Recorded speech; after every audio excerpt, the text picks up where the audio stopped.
Yes, please go ahead. This is the first time I'm coming to the satsang. I'm a bit nervous. Welcome, welcome, welcome.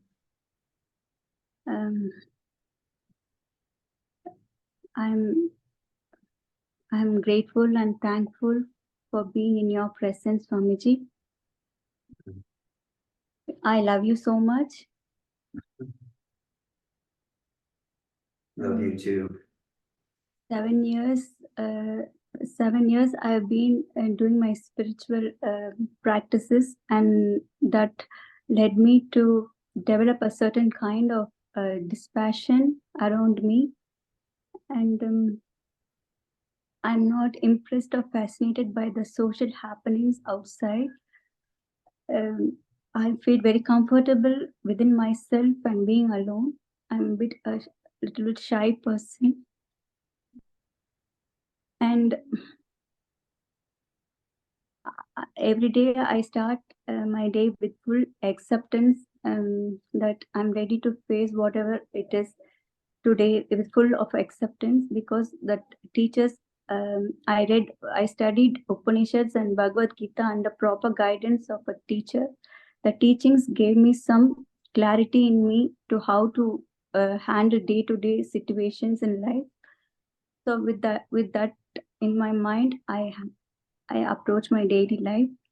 So I felt very comfortable within myself. I recognize now that I'm feeling very comfortable being myself. Very good. And a year ago, I met a friend, and I started to develop a close relationship with him. He's 10 years younger than me. And whenever I see him or talk to him, I don't know, he's pushing my button, I think so. Full of love, kindness, creativity, some happiness. Whenever I talk to him, just pours from me.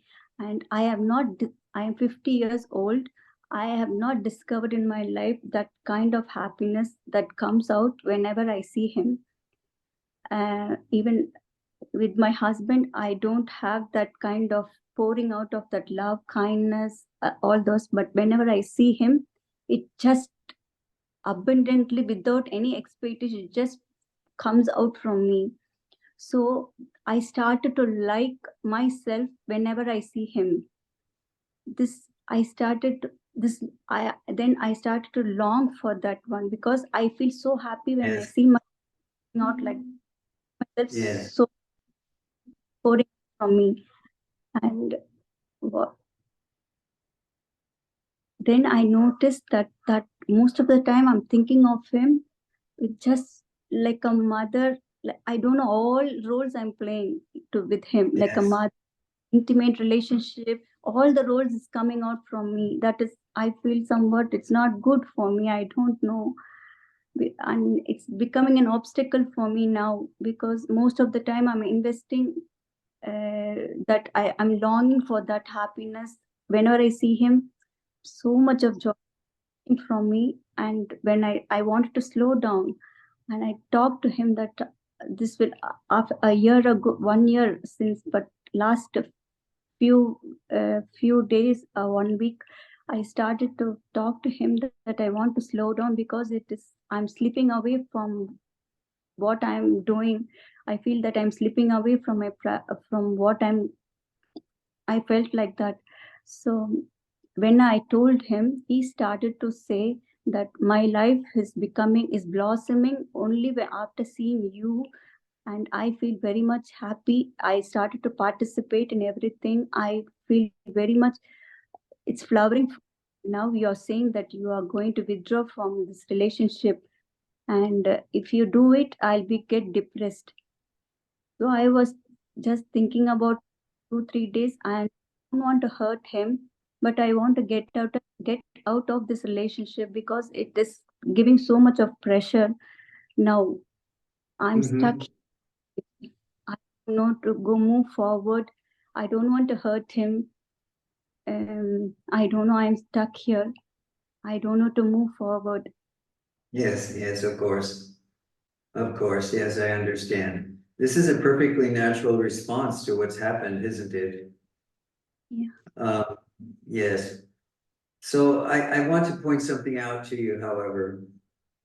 You know, one of the things that we often don't realize when we experience great joy and great happiness, we don't realize that this great joy and this great happiness was already there in us, and it was just dormant, or it wasn't expressing itself at that moment. Yeah. And when we meet someone, as you have, that opens this door in the heart, Yes.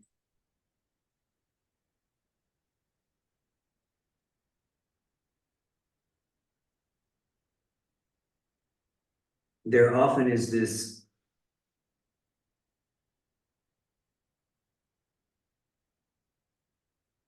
misidentification that occurs. And this misidentification is thinking that this joy and this happiness that I feel is in this person or in this situation. And you are both feeling this. Yes. But this is a misunderstanding of what's actually happening. What you are really seeing is the happiness and joy of your own being and your own heart reflected in the eyes and the heart of another.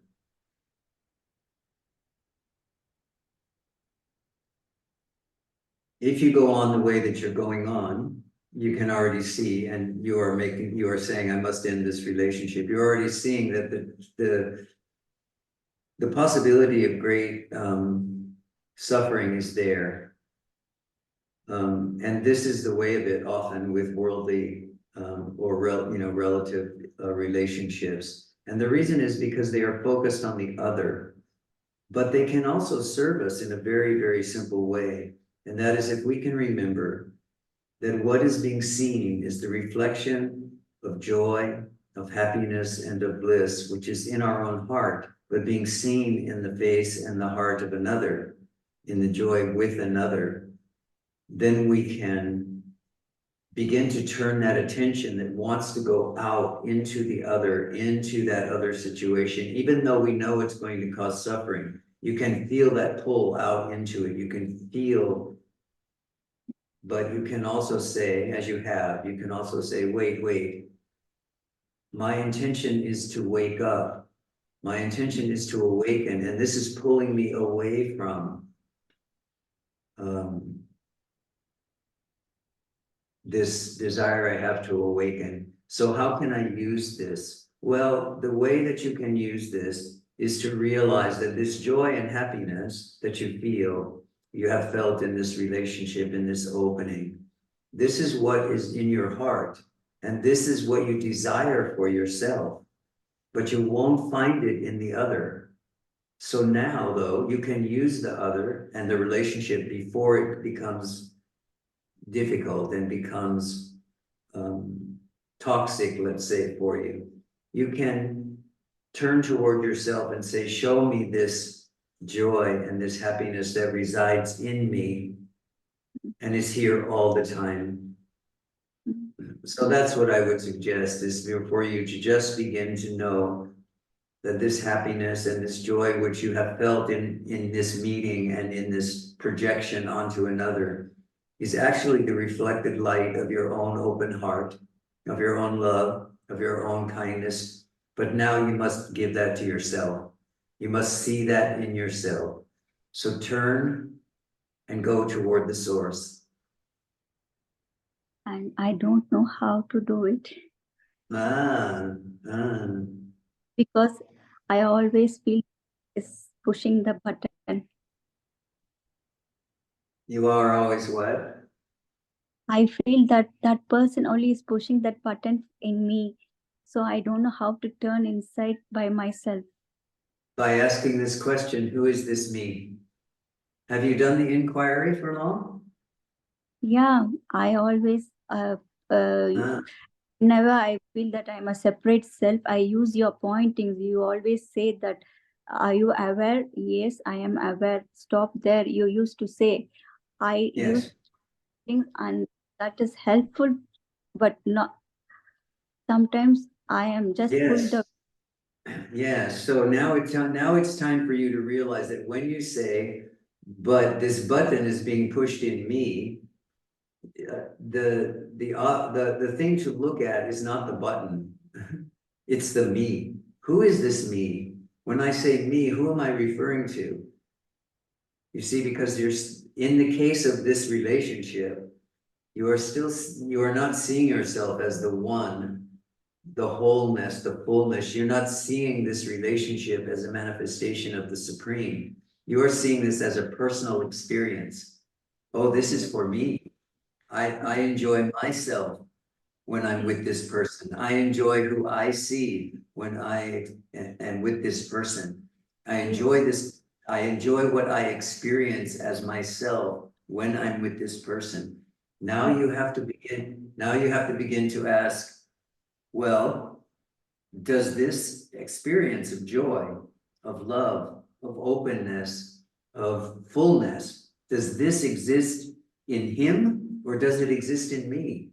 Does it exist in this relationship or does it exist in this experience here?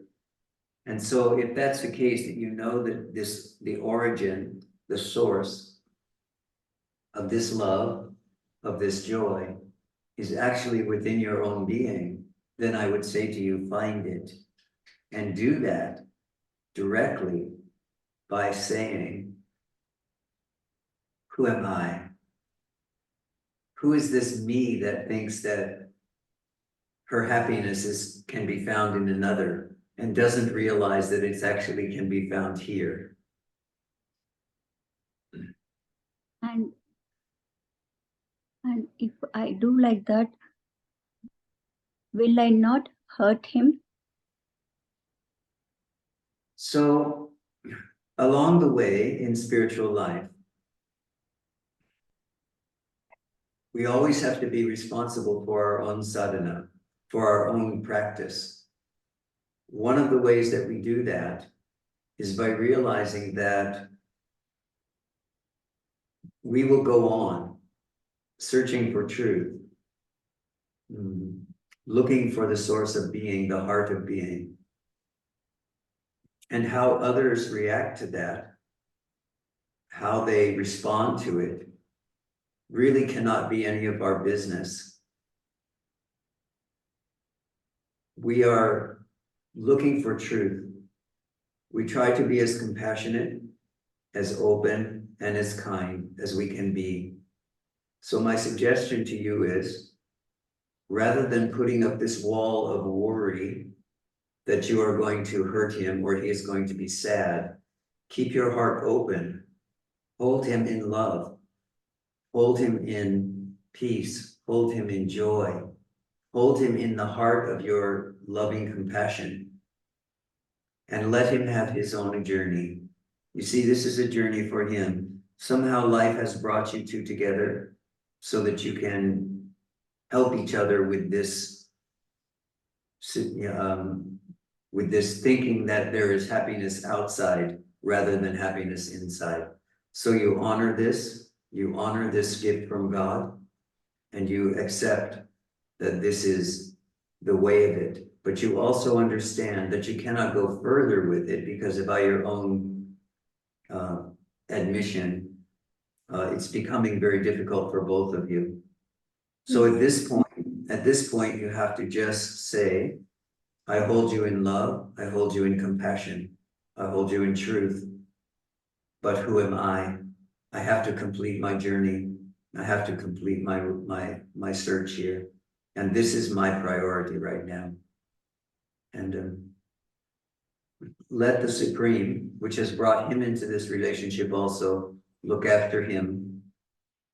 You look after you, and the Supreme is looking after you as well. All is well, even when it seems as though it isn't. This is the lesson of adversity in sadhana. The lesson of adversity in sadhana is always that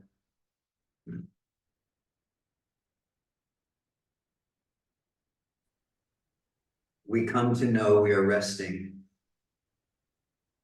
in the arms of the Supreme, in the arms of love, in the arms of being consciousness, and that everything that is coming and going is what we are giving to God. It's our gift. We are surrendering all of this into the recognition of truth and being consciousness.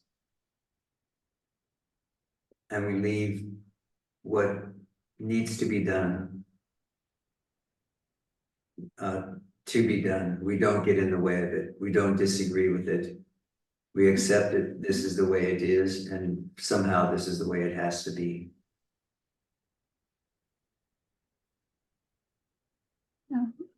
That is, I have some clarity now, and it's helpful to me. And thank you so much, Swamiji. I will do it. I will follow what you said. Very good. Thank you very much. I Yes. have move forward. Thank Yes, you. please. Go with God, move forward. Thank you. You're welcome.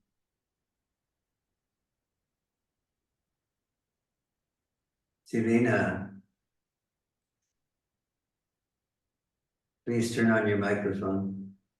Yes, thank you. Hello, Rishiji. Hello. Namaste. Namaste. Happy to see you. Me too. Mm. So, my question is kind of a continuation, but kind of different topic. Because for me, it's not a personal relationship, but the situation is similar to a place. So, I was I was in Crete for a long time, with a very a woman who's very aware. I think you know her as well. Yes. And yeah, and at that time I was feeling I was I was aware a lot, and I could feel that bliss of pure being, and I kind of got an idea of who I am and what pure awareness means. And now I'm back to my home country and Yes. back to the normal, it means normal, but to the to the field where I was before learning about all these things. So my mind switched back to personhood very, very quickly. Yes. Sorry. And yes, and then I had one instance where I was back into that state of pure being and enjoying the pure awareness, and I was flowing through the whole day. I was just witnessing what's going on. Not even me, but that's too complicated. Anyways, then I was I was supposed to go to a party, and myself said, okay, no, why should I go now to a party that doesn't fit into my state of being aware, you know? My mind said, okay, a techno party is not what a spiritual seeker would go to. And so I didn't go, but then I was thinking about it all the time, like, oh, what if I had gone? Maybe because I was in that state of pure awareness, maybe I would be there within all these people and be super aware of what's going on and be in my peace, but within all this craziness, you know? Uh, and but then I was overthinking it so much that I overdid it, and since then I am so lost into this personhood again and to think about what is right and what is not. And then I think, I wish I would be back in Crete.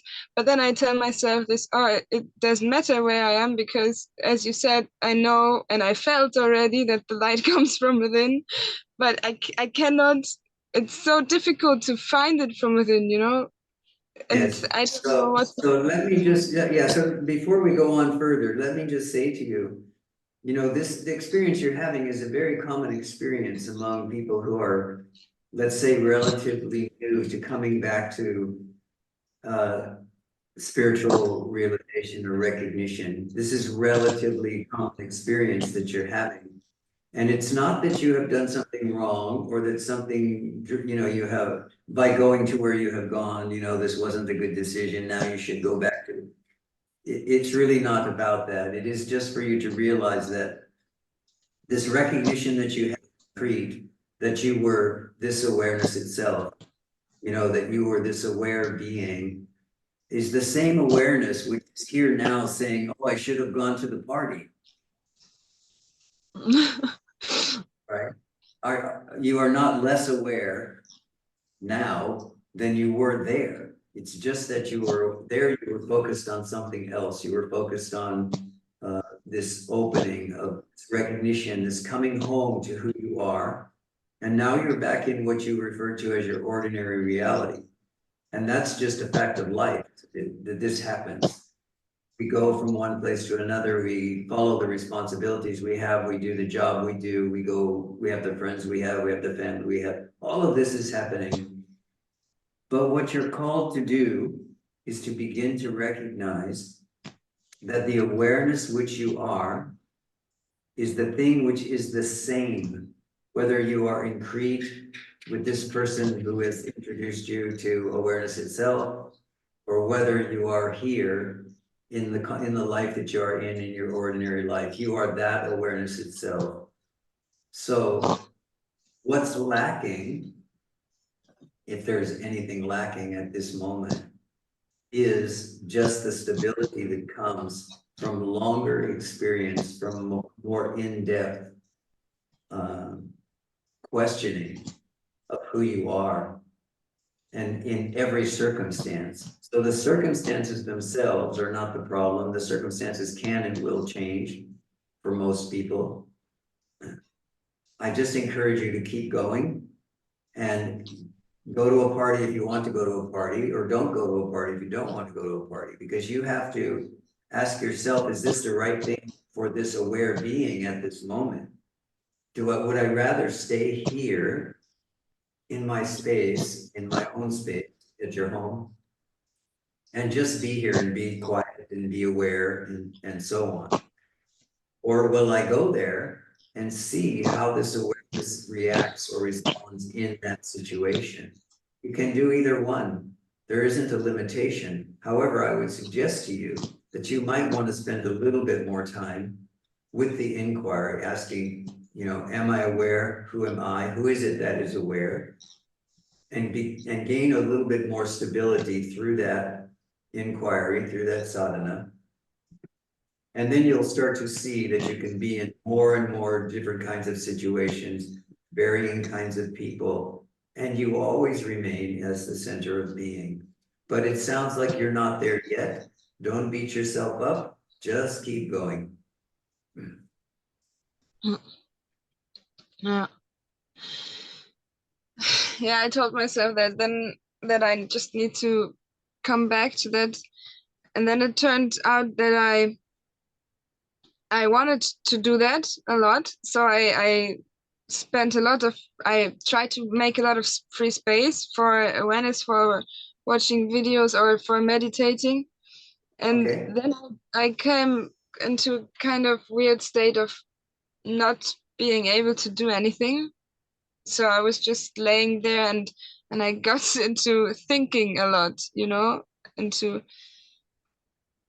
this should be like this, or all kinds of thinking, and of the past and the present. And then I was like, nothing makes sense anymore. Why am I even here? Why should I do anything in the material world?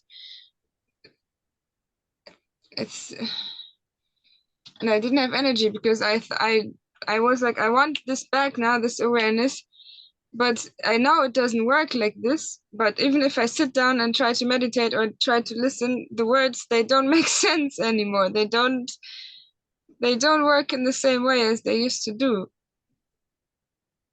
And who is having this experience? Are you asking this question, or are you paying attention to what's on the screen of awareness?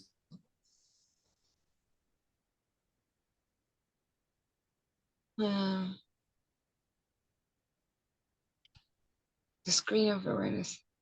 Yeah, maybe. Yeah, maybe. Yeah. maybe See, it's, so yeah. when I talk about, when I talked about earlier, the way that we come into spiritual life and we come in and we think, oh, this is going to be wonderful. It's going to be filled with joy and happiness and bliss.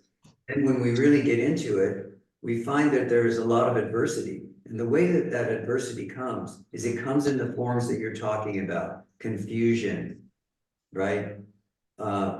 Habitual thinking, tapes playing in the mind, feeling frozen, like I can't do anything. These are the vasanas, these are the tendencies which are keeping us from living as clarity, from living as presence. So when we face these things, the sadhana or the practice is to notice that these tendencies are here, not by believing them and thinking that we've done something wrong or we failed or we're not doing our practice, but to say, these are the tendencies which are being purified out of my system. So they're kind of washed out. That's why They're they need being to. washed out. Yeah. Yeah. In some, I'm using the term washed out now, but others will say they're, here at Arunachala, the common way of saying it, because Arunachala is Lord Shiva and the mountain is fire. So here people say, what is being burned up? This is what you are seeing. This is what you are not. This is what is being burned up in order to get to the pure heart of being, which is there within you.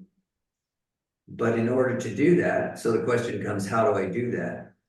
You have to be able to recognize in those moments when things are difficult, when adversity is there, that this is the adversity that is being talked about, that Rishi is talking about. This is the clearing out of the tendencies that make me believe that I am not truth, I am not being. So that's what's happening. And you have to remind yourself of that in that moment. And it can be really helpful, if you find yourself being completely just like on the bed frozen, well, get up and go to the beach, get up and go for a walk, get up and go for a hike, get out in nature and connect again to the here and now, so that the mind doesn't completely overtake you. Yeah. I will try that. Thank you. Okay, that's all we can do is try. But if you keep going, what I tell you is that which you are seeking, if you keep going with some faith and some determination and some persistence, that which you are seeking begins to seek you.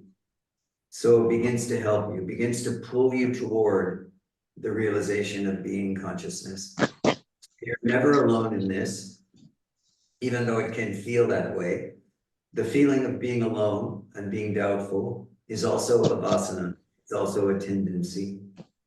Yeah, that's the So, weird thing that happened as well. I used to be a very empathetic person, and now my mind kind of turned the idea of I am the self to a kind of super ego that yes. I'm not able to like see other people's positions anymore. I feel like I'm alone in the world. Like when you say the world is the illusion of the mind, is made up of the mind. The picture that comes up sometimes it's different, but sometimes it's I am the center of the universe. Then again, Yes. and But that's then understand that, yes, but you have to understand that there are two sides to this, and that is that you definitely are the self, but to be the self, the realization, not the idea which you're pursuing now, but the realization of the self doesn't just say I am everything. The realization of, and then see itself above everyone else and above the world and above all the circumstances. This realized says, I am everything and I am nothing. And between those two I walk. And so this gives me the ability both to understand compassion, the heart of being, the lives of others, the need to be open and kind and loving and in the presence of others, and at the same time to be in the world and not of it, as the Bible says, to be there knowing I am nothing and I am everything. This is the way of realization. It's not just to say I am self, therefore I am superior to everyone else. You have to have both. The task of walking this path of self-realization is to walk in balance. So whenever you feel that tendency for the ego or the superego to take you way out into this superiority kind of complex, then you need to know you have to come back the other way. You have to come back to grounding. So go out into the woods, go to the beach, go for a hike, come back into life. And know yourself to be everything and nothing. This is the way of inquiry and the way of realization. Everything and nothing. Everything and nothing.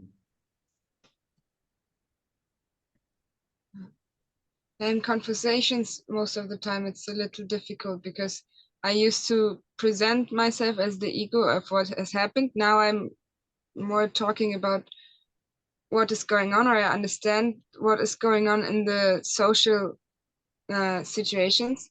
But then how do I interact with people? You know, like I know we are one, I'm aware of them and they are aware of me. But if they tell me their personal stories, there's two different views, you know, there's the view of they as my opposite, and there's the view of they as me. No, this is not a realized thought yet, I think. You just have to keep quiet. In this situation, you need to keep quiet. You are working too hard. Observe, witness, be presence. Just be presence. Do you know what it means to be presence? Sometimes yes, but at the moment, no, I don't. Okay, so presence doesn't mean that you are following every aspect of the conversation and you are making all these judgments and all of these decisions. That is not presence, that is mind. So I suggest to you that you just open your heart and be there as awareness itself. Be there, be open, be kind, but maybe be quiet. So that you are just there observing what is happening. Whatever insights you have, they are for you. They are not for you to change another person or for you to become their guru. They are there for you just to understand yourself. So just be quiet, observe, be open, be loving, be kind. And when the conversation is over, walk away. Or when you've had enough of the conversation, walk away. But then what's the point of this body? Like, why is it here then in the conversation if I don't... You are here. This is all you know. This question why is a crazy making question. Go with what you know. Are you here? Do you know that? Yes, I know. You know you are here. So Yeah. what difference does it make why? You are simply here. Relax. You are here. The why of it makes no difference. The reason I say the why of it makes no difference is because of the teaching of the Buddha. You have no idea the causes and conditions which have brought you to this moment.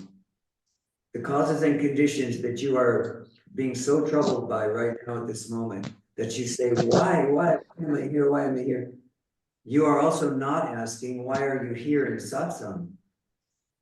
You see the same causes and conditions which have brought you here to wringing your hands and holding your head, have brought you here into the space of awareness itself. So there is both good and bad in whatever has brought you here, and you will never understand the why of it. So why not just be here? Be here Yeah. with the feeling and the knowledge that all is well. I don't need to understand anything. I am simply here. The only thing I know is I am here. This is what I know. And it may be the So only thing I ever know. when we were in silence in the beginning, I had this one moment where I felt like I could feel the love of the satsang coming, and then I realized, well, it's like a frequency. I felt like the love is in the air, like not in the air like the song, but it's like something that just came up, and I was like, I can choose it. I can. It's like everything. It's just a small idea, but yes, you said that already. It's a small thing that Yes. a So realization now that. ask yourself, who has this idea? Whose idea is this? Don't answer me. Just ask this question of yourself. To whom does this thinking come? To whom does this thought come? To whom does this inspiration come? Who is this I? Who is this I? This is the sadhana. Not all these questions trying to understand something with the mind. You can't understand what's being pointed at here with the mind. All you can know is what you know for certain is, I am here, and I know I am here. I am aware that I am here. Awareness is aware that this body mind is here. That I know. Everything else is, I can just watch. Everything else is just speculation. Don't get caught up in the speculation of the mind. Simply be here, aware, open. Be kind to yourself. Be kind to others. Thank you, Rishi. You're welcome.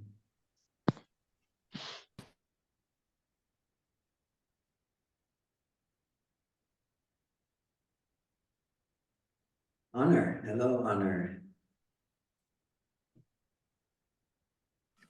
Hi, how are you? Thank you very much. Thank you for that meditation. I wanted to say one thing as well. Going through this, like you mentioned, you have many challenges, which was that you discover quite quite hard.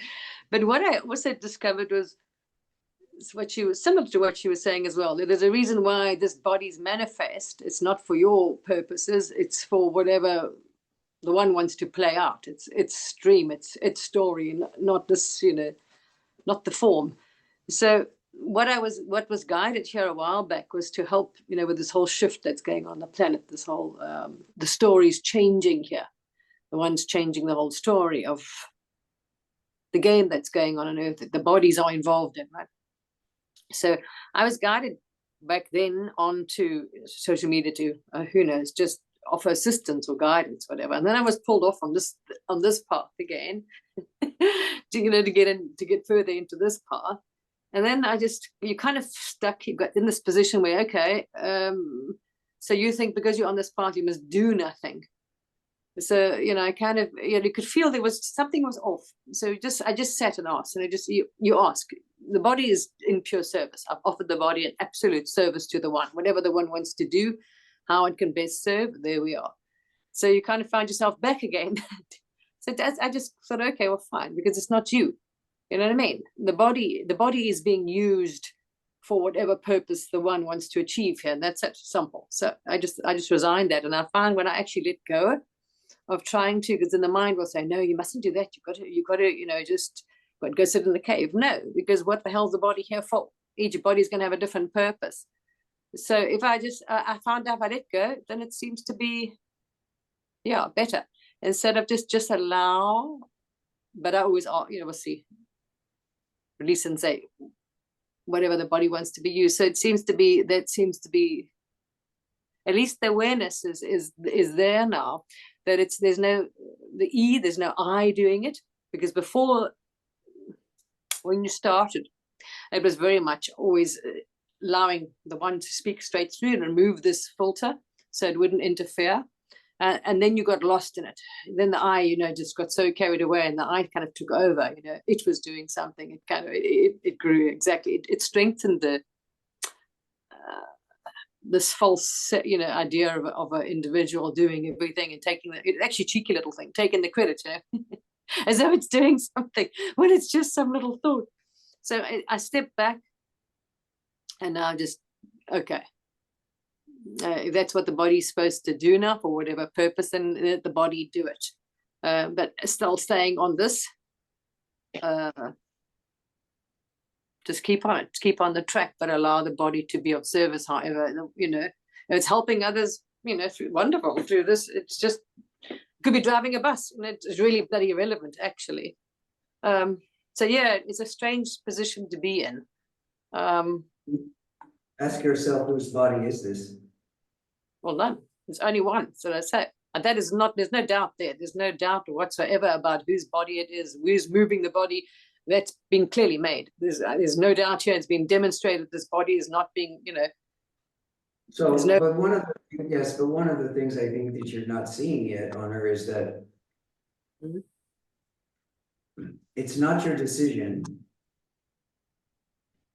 to either do something with the body or not do something with the body. It's not your decision to give the body to the Supreme or give the body to its purpose. This is just the natural working out of prarabdha karma. This is the karma of the body. The question for you is, am I the body? No, I know that. Not what is the purpose of the body, or what to say what is the purpose of the body is to interfere with the prarabdha karma of the body and to direct the energy toward the attention toward the activity of the body or the inactivity of the body, either one, Yeah. But the question remains the same, and that is, you want to know the self, if you want to know the realization of truth, then it becomes important in some way, not necessarily more important, but important in some way, to ask yourself this question, who am I? Which is not there to discover the purpose of the body, but rather to ask oneself, was I even born? Will I even die? Is this life that appears to be living, is this the life of truth? And what is the truth in relationship to this body mind? So you can go deeper with it. So you can do this process that you're doing, but you can also go more deeply into it. Oh, yes. To go to what's behind the manifestation of the body mind.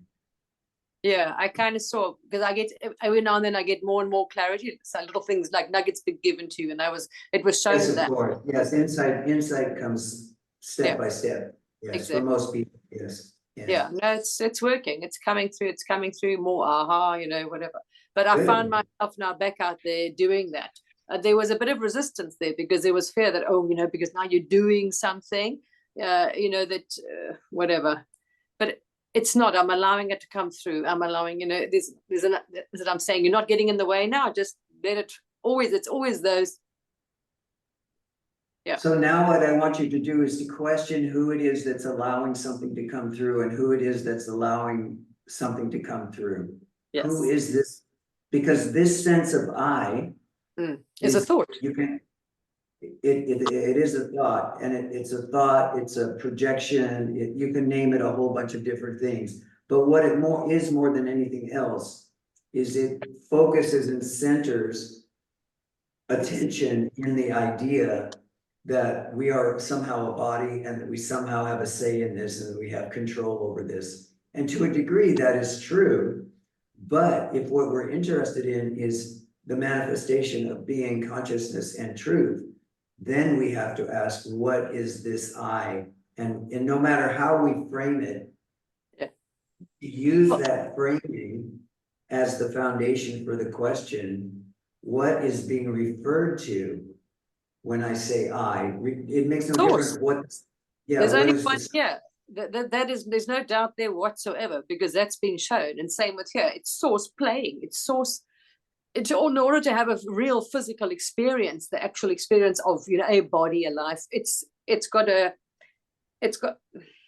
what was shown was, okay, there's clearly seen, there's no one. This is just an illusionary, almost like a personality structure stuck here. It's like a projection of a face, of a form.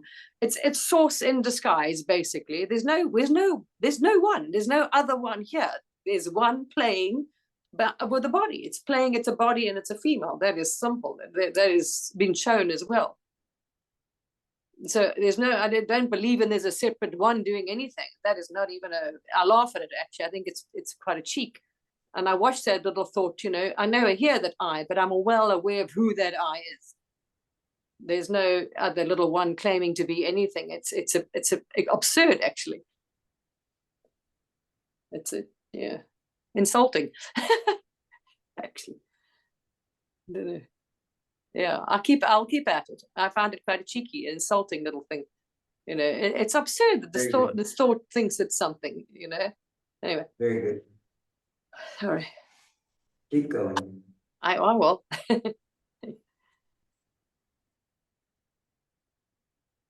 So one of the things that does happen that comes to mind as Honor's talking about this that I want to share with all of you is it's important to understand that as we go into this recognition of being consciousness, into this realization of the self, we become aware, awareness becomes aware of more and more subtle forms of the I. And we have to be careful, because as these more and more subtle forms of the I come along, the sadhana, if you will, the practice, if you will, is to keep allowing these more and more subtle forms to dissolve into the nothingness, which is being consciousness. Even a very, very subtle form of the I can distract us for minutes, for hours, for days, for years, for lifetimes. So just be aware that as you do nothing, as you be no one, as you go nowhere, that these very subtle forms of being, of I-ness, can come into and onto the screen of awareness. Your task is not changed when that happens. It's still to ask, who is this I that's now projecting this new reality, this new subtle form? As long as there's any form of subtle reality being projected onto the screen of awareness, this is all happening with mind. It's not a problem. Just know what's going on. Come back to the screen. It makes no difference whether the movie on the screen is bright, shiny, loving, happy, violent, fire, storm. It's still the movie on the screen. The question is, are you aware of the screen? Even while the movie, subtle or gross, dances across the surface.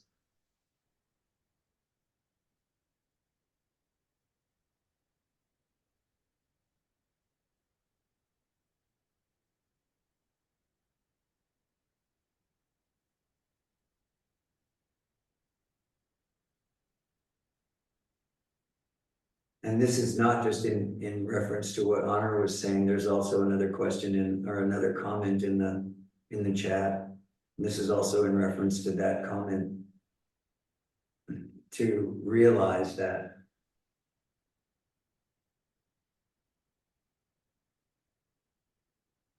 in order to recognize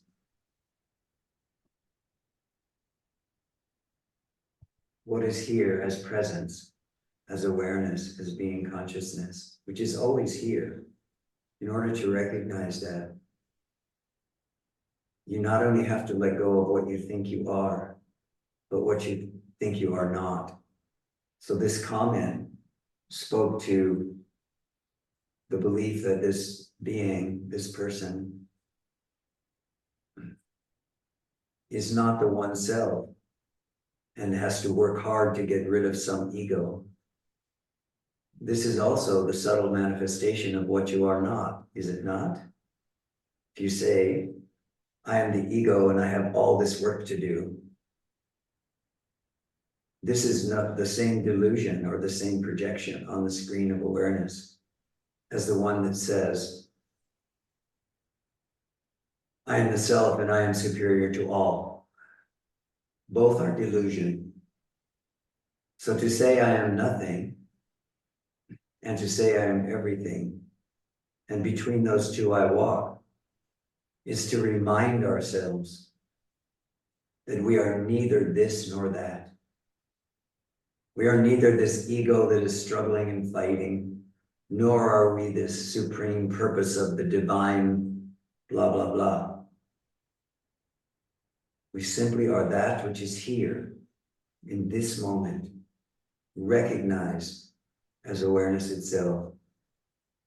We are that which is here, contains within it all the worlds, all the possibilities, and yet none of those worlds or those possibilities exist as it. So whatever is rising here is the totality of life itself, and there is no piece of it which can lay claim to the totality of it. Simply be here as this recognition that you are nothing and you are everything. And between those two, life flows and all is well. Remain as that which is aware, as being, consciousness, and bliss. This is your nature. Nothing else is here.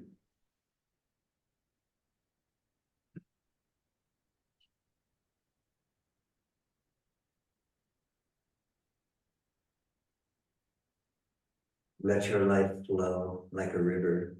It's flowing across the screen of your own awareness. Dance when you dance. Sit quietly when you sit quietly.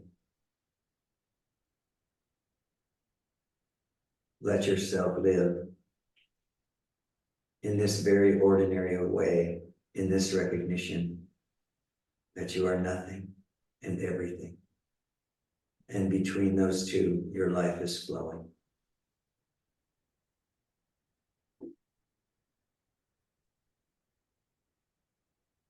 Soon enough, the truth of your own being and your own nature will reveal itself to you when you give it the space, when you stop thinking, when you stop thinking you know, when you stop projecting, when you let go of the past and let go of the future, when you are here now as that which is aware, that which you are seeking will pull you in.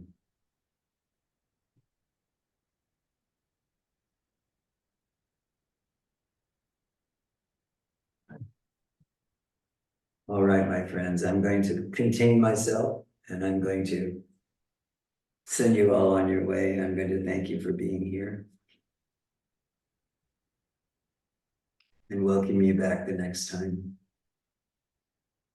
Please be well and be happy. Know yourself to be this, all of this, and none of this. Hari Om Tat Sat.